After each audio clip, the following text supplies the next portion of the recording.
नमस्कार, मैं हूं अंजलि और आप देख रहे हैं लोकल टीवी न्यूज 24/7। तो आइए शुरुआत करते हैं आज की प्रमुख खबर से। टीएमपीयू को मिला अस्थायी कुलपति प्रोफेसर डॉक्टर जवाहरलाल ने किया पदभार ग्रहण। भागलपुर पुलिस पर एक बार फिर बर्बरतापूर्वक पिटाई का लगा आरोप, बोले एसपी दोषी पुलिसकर्मी पर होगी कार्रवाई। बीजेपी हिंदू मुस्लिम और मंदिर मस्जिद पर राजनीतिक रोटी सेकना बंद करे, विधायक अजित शर्मा। लाखों की लागत से बना रोड और नाला फिर भी जल जमाव, स्कूली बच्चे और मरीज परेशान। अपने गांव को अपने घर जैसा साफ रखे बीडीओ। जगतपुर में लोहिया स्वच्छता अभियान प्रारंभ। अब खबरें विस्तार से। टीएमपीयू को मिला अस्थायी कुलपति प्रोफेसर डॉक्टर जवाहरलाल ने किया पदभार ग्रहण। तिलका मांझी भागलपुर विश्वविद्यालय में साल भर बाद अब अस्थायी कुलपति मिला। आज प्रोफेसर डॉक्टर जवाहरलाल ने पदभार ग्रहण किया।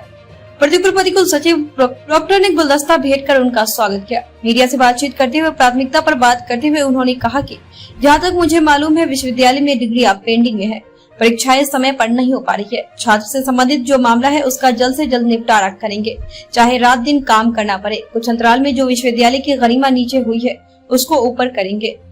नहीं करके हम बोले नेशनल एजुकेशन पॉलिसी। तो नेशनल एजुकेशन पॉलिसी में बहुत सारे विशेषताएं हैं। उन विशेषताओं को देखते हुए विश्वविद्यालय ने अभी तक क्या काम किया है नहीं किया है मुझे पता नहीं है, लेकिन उसको धरातल पर लाना, उस पॉलिसी को इम्प्लीमेंट करना तिलका मांझी भागलपुर विश्वविद्यालय के लिए एक चैलेंज होगा। हमारी कोशिश ये होगी कि हम लोग बिहार में मतलब एक अच्छा स्थान रख करके इस पॉलिसी को जितना जल्दी से जल्दी हो संभव हो हम लोग इसका प्रयास करें। तो न्यू एजुकेशन पॉलिसी के बारे में मैंने बताया और मैंने कार्यकलाप का जो चीज़ें बताया कि मैं रिव्यू करूंगा। जितने भी फाइल्स आएगी वो सभी फाइल फटे हुए चीटे नहीं होने चाहिए। सभी फाइल्स में बेजाबते ऊपर नंबर होना चाहिए।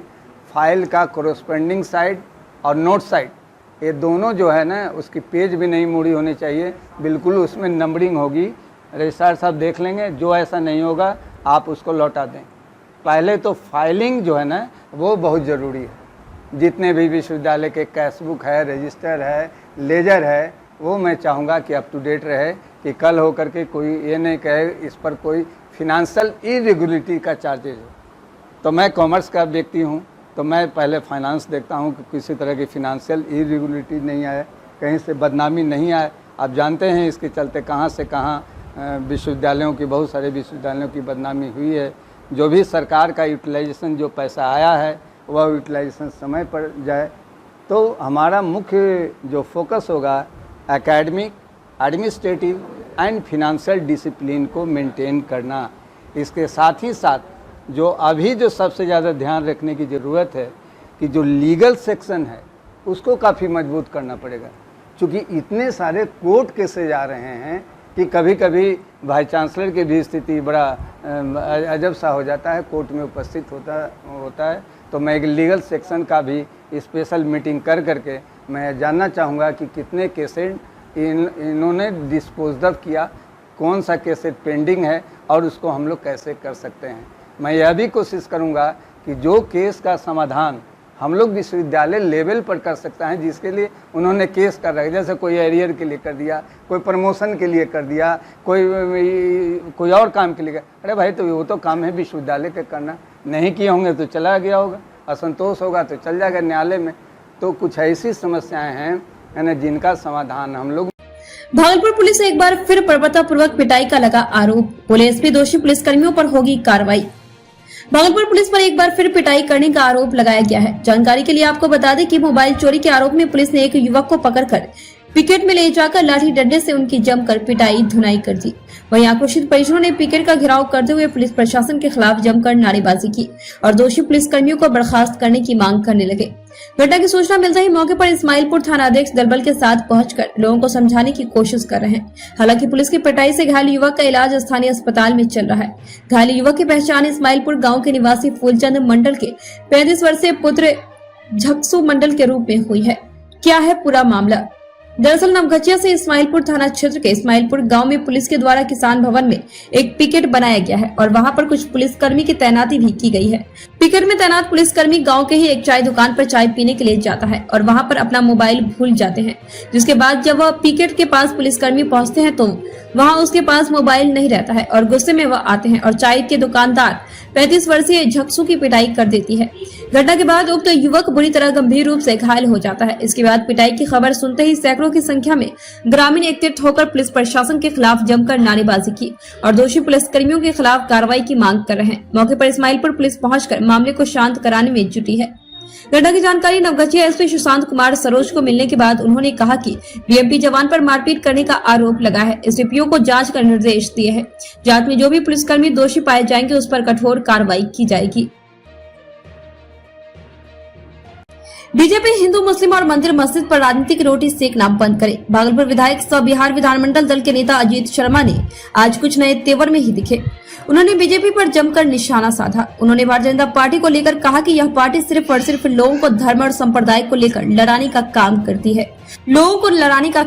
है। गया स्थित विष्णुपद मंदिर में बिहार सरकार के सूचना एवं प्रौद्योगिकी मंत्री इजराइल मंसूरी के प्रवेश पर मचे बवाल पर कांग्रेस विधानमंडल दल के नेता अजीत शर्मा ने कड़ी प्रतिक्रिया देते हुए कहा कि हम सभी भारत में नागरिक हैं और भारत के नागरिक जिस भी धर्म के प्रति आस्था रखते हैं वह मंदिर मस्जिद गिरजाघर गुरुद्वारा कहीं भी जाकर पूजा अर्चना कर सकते हैं। साथ ही साथ कांग्रेस नेता ने बीजेपी पर हिंदू मुस्लिम और मंदिर मस्जिद पर राजनीति रोटी सेकने का आरोप लगाते हुए भाजपा से बेरोजगारी, महंगाई और केंद्र सरकार के द्वारा किए जा रहे निजीकरण पर चर्चा किए जाने की बात कही। गैर हिंदू प्रवेश में से बिहार सरकार के information technology minister Israil Mansuri कल मुख्यमंत्री के साथ वहाँ गए थे। हाय तौबा मचाओ।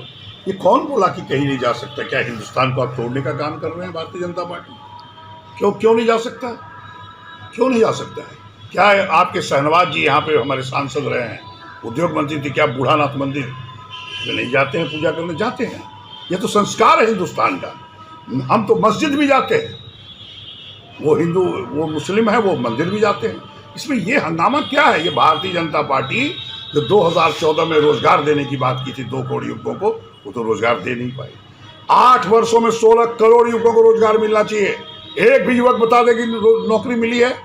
आपकी महंगाई जिस समय यूपीए की सरकार थी उस समय स्मृति ईरानी जी गैस सिलेंडर लेके घूमती थी जब 450 रुपये कीमत था। क्या बात हुआ था? और आज क्या 1150 रुपये कीमत है। चावल दाल सबका देखिए जीएसटी जो लगाया है, आप धनाढ्य लोग जो खरीदेंगे तो उस पर जीएसटी नहीं लगेगी, लेकिन अगर जो 25 किलो के नीचे 2 किलो दूध आप पैकेट फूड खरीद लो उस पर जीएसटी देना पड़ता है। एक तो नौकरी नहीं मिल रही है, गरीबी चरम सीमा पर है, और बिहार ऐसे गरीब राज्य में आप विशेष राज्य का दर्जा भी नहीं दिए, और भारतीय जनता पार्टी हिंदू मुसलमान को तोड़ के राजनीति करना चाहती है। आप हमेशा देखे होंगे मंदिर का मुद्दा उठाया गया, हिंदुओं को बरगलाया गया, लेकिन आपको बता दिए हिंदू मुसलमान सिख ईसाई क्रिश्चियन सब इस भारतवर्ष के देश के नागरिक हैं। कहीं भी जाते हैं, अगर आस्था है उनको किसी पर तो जाने में कोई रोक नहीं है। ये भारतीय जनता पार्टी काम नहीं करती और यही सब हिंदू मुसलमान को बांट के वोट लेती है। लेकिन आपको बता दें, इस बार जो 2024 का चुनाव होगा, सभी युवक हिंदू लोग भी समझ गए हैं कि भारतीय जनता पार्टी सिर्फ मंदिरों के नाम पर, मस्जिदों के नाम पर, हिंदू मुसलमानों के नाम पर वोट लेने की राजनीति करती है। इस बार उसको वोट नहीं देगी, क्योंकि महंगाई चरम सीमा पर है, बेरोजगारी चरम सीमा पर है। और आपको बता दें महंगाई देखिए कितनी अधिक है। इसलिए 2024 में भारतीय जनता पार्टी को जनता उखाड़ फेंकेगी और कांग्रेस गठबंधन को सरकार बनाने का काम करेगी। लाखों की लागत से बना रोड और नाला फिर भी जल जमाव, स्कूली बच्चे और मरीज परेशान। भागलपुर के पीरपंथी प्रखंड के अंतर्गत रेफरल अस्पताल वार्ड नंबर 16 में 11,92,500 की राशि से बनाया गया, लेकिन महेश राम पंचायत के मुखिया प्रीति कुमारी के द्वारा सरकार के पैसे को गबन कर सिर्फ लीपापोती किया गया। बारिश में रोड डूबता जाता है, नाला ऊपर रहता है। थोड़ी बारिश में रोड पर 3 फीट पानी जम गया, जिससे कि आने जाने वाले स्कूली बच्चे और रेफरल अस्पताल जाने वाले मरीज राहगीर को भी बड़ी मशक्कत के बाद आना जाना पड़ता है। सरकार की राशि का हुआ बंदरबाट, मुखिया और इंजीनियर के मिली भगत से। जिम्मेदार कौन है? या तो मुखिया प्रीति कुमारी या वरीय पदाधिकारी। अब देखना है कि क्या इस वरीय पदाधिकारी की कार्रवाई होती है या सिर्फ लिपापोती कर फिर उसी तरह उस रोड को पुनः छोड़ दिया जाता है, या जनता फिर उसी पानी से बेबस होकर कराहती रहेगी। अपने गांव को अपने घर जैसा साफ रखे। वीडियो जगतपुर में लोहिया स्वच्छता अभियान प्रारंभ। भागलपुर नवगछिया के जगतपुर पंचायत में सोमवार को लोहिया स्वच्छता अभियान की शुरुआत प्रखंड विकास पदाधिकारी चंदा भारती और पंचायत की मुखिया सोनी भारती ने संयुक्त रूप से हरी झंडी दिखाकर किया। इस अवसर पर प्रखंड विकास पदाधिकारी ने कहा कि सभी वार्ड में कचरा उठाव के लिए संसाधन की व्यवस्था की गई है, तो दूसरी तरफ गाँव के प्रत्येक घर में डस्टबिन भी दिया गया है। मौके पर ही प्रखंड विकास पदाधिकारी ने ग्रामीणों से अपील करते हुए कहा कि वे लोग जिस तरह अपने घरों को साफ रखते हैं, ठीक उसी तरह अपने गांव को भी साफ रखें। उन्होंने प्रभात खबर को जानकारी देते हुए बताया कि जल्द ही गांव में एक कचरा प्रबंधन इकाई की भी स्थापना की जाएगी, जिसमें प्लास्टिक कचरा को रिसाइकिल के लिए तैयार किया जाएगा, तो अन्य कचरे से जैविक खाद बनाने की प्रक्रिया की जाएगी। मौके पर मुखिया सोनी भारती ने कहा कि सरकार की इस महत्वाकांक्षी योजना में ग्रामीणों को बढ़ चढ़ कर भागीदारी दिखानी चाहिए, ताकि गांव साफ और स्वच्छ रहे और गांव से बीमारी दूर रहे। मौके पर मुखिया प्रतिनिधि प्रदीप कुमार यादव समेत अन्य ग्रामीणों की भी भागीदारी देखी गई। स्वच्छ भारत अभियान मिशन 2 के तहत हम लोगों के द्वारा इस जगतपुर पंचायत में WPU का जो बेसिक सामान है, जैसे सूखा कचरा, गीला कचरा, इनके लिए डस्टबिन और रिक्शा वगैरह, इन लोगों का डिस्ट्रीब्यूशन का प्रोसेस स्टार्ट किया गया है। और साथ में सबको निर्देश दिया गया, जितने भी सफाई कर्मी हैं और जितने भी वार्ड लेवल पे चुने हुए इस अभियान के तहत सदस्य हैं, कि अपना कार्य अच्छे से करें, नियम पूर्वक करें और अपने कर्तव्य निष्ठा शो करें, क्योंकि हम सब लोग को मिल के गाँव को अपने घर की तरह स्वच्छ बनाना है। जैसे हम लोग अपने घर को स्वच्छ रखते हैं, वैसे हम लोग सबकी जिम्मेदारी है कि पूरे गाँव को हम लोग स्वच्छ रखें। क्या कब तक ये सुचारू रूप से चलने लगेगा? जैसे कि अभी WPU प्लांट का यहाँ पे जगह भी चिन्हित हो गई है जगतपुर के लिए, तो हम लोग बहुत जल्दी उस पर भी काम शुरू कर देंगे। इनफैक्ट 1-2 दिन के अंदर ही हम लोग कोशिश कर रहे हैं कि ये वाला काम शुरू कर दे, ताकि वो जब प्रॉपर WPU हमारा तैयार हो जाएगा तो कचरे का निष्पादन भी सही ढंग से हो पाएगा।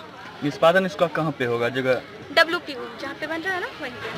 अभी कोई जगह निर्धारित नहीं की? जगह निर्चिन्हित हो चुकी है, बस वो प्रोसेस जो है मिट्टी भराई का काम की वजह से थोड़ा रुका हुआ है। कितने लोगों को दिया गया? टोटल यहाँ पे 14 वार्ड है, तो 28 कर्मी हमारे वार्ड लेवल पे हैं और 4 कर्मी हमारे पंचायत लेवल पे हैं, जिसमें एक हमारे ई-रिक्शा ड्राइवर होंगे और 3 जो कार्यरत रहेंगे वो वेस्ट प्रोसेसिंग यूनिट में रहेंगे, जो जिसको हम लोग WPU बोल रहे हैं। वहाँ पे वो लोग जो भी पंचायत का कचरा जाएगा वहाँ पे वो अलग अलग करके प्लास्टिक और कचरा को अलग, सूखा और गीला कचरा को अलग कर लेंगे, वहीं पे उसका प्रोसेसिंग होना है। खबरों में अब तक के बस इतना ही। मिलते हैं फिर ऐसी ही बड़ी खबर के साथ, तब तक के लिए नमस्कार और देखते रहिए लोकल टीवी न्यूज 24/7।